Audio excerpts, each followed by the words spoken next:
Hey, Radiant Soul. Are you tired of pretending to be okay? Tired of holding it all together while quietly falling apart?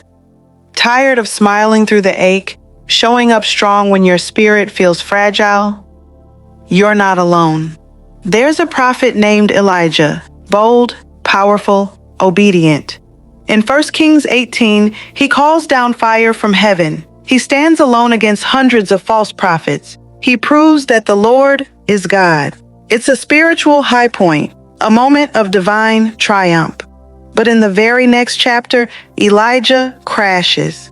Queen Jezebel threatens his life, and Elijah runs, not to fight, but to flee. He escapes into the wilderness, not with confidence, but with collapse. He lays under a broom tree and prays, "I've had enough, Lord. Take my life."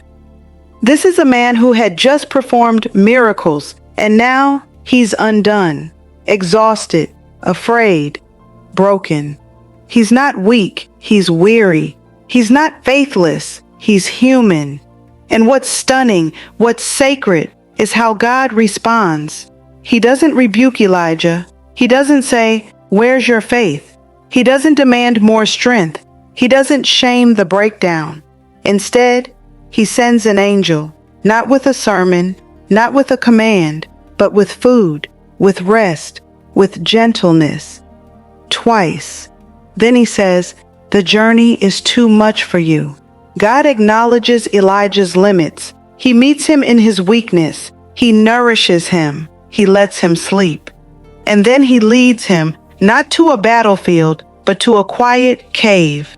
And in that cave, Elijah hears God's voice, not in fire, not in wind, not in earthquake, but in a whisper, gentle whisper, a whisper that says, "I'm still here. You're still mine. You're not alone." Elijah's story reminds us, even the strongest break, even the faithful falter, even the chosen collapse. And God doesn't turn away. He draws near. He doesn't need your performance. He wants your presence. He doesn't require your armor. He welcomes your honesty. He doesn't ask you to be unbreakable. He invites you to be real. Rest is not rebellion. It's restoration. You don't have to be unbreakable to be used by God. You don't have to hide your tears to be holy. You don't have to carry it all to be called. You are allowed to feel, to exhale, to be soft, and still be powerful. You are allowed to lay it down, the pressure, the performance, the mask. You are allowed to say, "I've had enough," and still be held, still be chosen, still be loved. So let's pause together.